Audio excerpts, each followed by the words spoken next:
श्री स्वामी समर्थ. आपल्याकडे उद्या महाशिवरात्र साजरी केली जाईल. महाशिवरात्री हा दिवस वर्षभरातील महादेवाची सेवा करण्यासाठीचा खूप उत्तम असा दिवस आहे.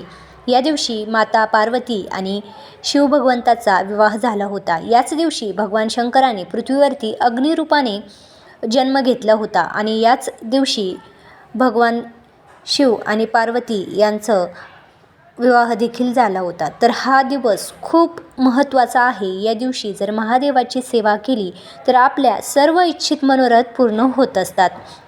या दिवशी आपल्याला काय सेवा करायच्या, तर या दिवशी तुम्ही ओम नमः शिवाय या मंत्राचा जप करू शकता.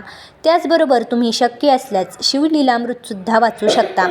आणि त्याचबरोबर मी तुम्हाला आज अत्यंत एक अशी महत्त्वाची सेवा सांगणार आहे. ती खूपच साधी सोपी आहे आणि ती जर तुम्ही केली तर साक्षात महादेवाची कृपा तुमच्यावरती राहणार आहे. तर ती सेवा आहे, आपल्याला उद्या शंकरगीतेचं पारायण करायचं आहे. शंकरबाबांच्या शंकरगीतेचं जेव्हा आपण पारायण करतो तेव्हा आपल्याला शिवलीलामृत वाचण्याचं जे फळ असतं तेच फळ भेटत असतं. अगदी एकाच दिवसामध्ये आपण शंकरगीता वाचू शकतो. तसं शिवलीलामृतसुद्धा आपण वाचू शकतो, पण त्याला जास्त वेळ लागतो.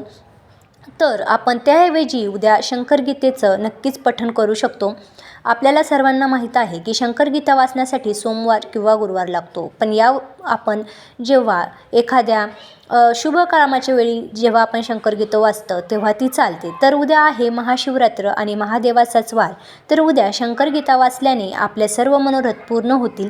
महादेवाची विशेष कृपा आपल्यावरती राहील. तर उद्या सकाळी किंवा संध्याकाळी देखील तुम्ही शंकरगीता वाचू शकता. कारण उद्या आहे महाशिवरात्र आणि शिवरात्रीच्या दिवशी आपल्याला रात्रीची सेवा करण्याला जास्त आपल्याला फळ मिळतो किंवा जास्त महत्त्व दिलं जातं.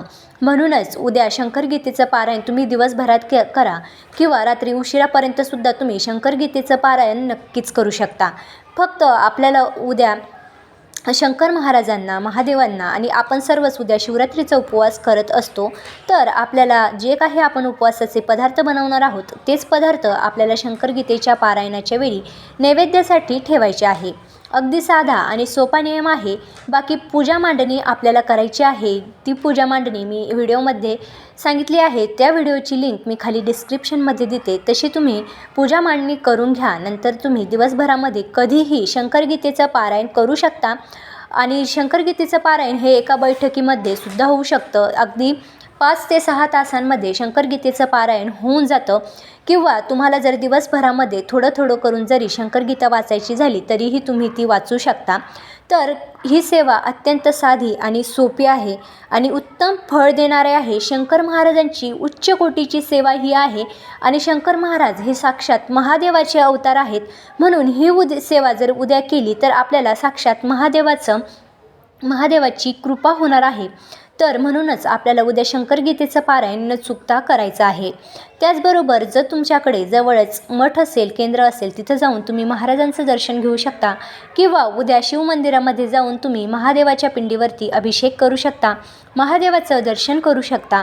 कारण ह्या सेवा केल्याने आपल्याला खूप असं चांगलं फळ भेटत असतं. त्याबरोबरच उद्या आपल्याला दानधर्म करण्याला देखील खूप महत्त्व आहे. या दिवशी गरजू व्यक्तींना अन्नदान करणं खूप महत्त्वाचं मानलं जातं. त्याबरोबरच गरजू व्यक्तींना वस्त्रदान करणंसुद्धा खूप गरजेचं मानलं जातं. कारण असं म्हणतात की दान हाच सर्वात मोठा श्रेष्ठ धर्म आहे. तर उद्या तुम्हाला जमल्यास तुम्ही नक्की शंकरगीतेचं पारायण करून महादेवाची कृपा प्राप्ती करू शकता. या सेवेने तुमचे सर्व मनोरथ पूर्ण होतील. जीवनामध्ये स्थैर्य आणि आनंद सापडेल आणि शंकर महाराजांची कृपा आपल्यावरती अखंड राहील. तर ह्या व्हिडिओमध्ये इतकेच. भेटूया पुढच्या आणखीन एका व्हिडिओमध्ये नवीन माहितीसह. त्याचबरोबर सर्वांना माझ्याकडून महाशिवरात्रीच्या खूप खूप शुभेच्छा. श्री स्वामी समर्थ.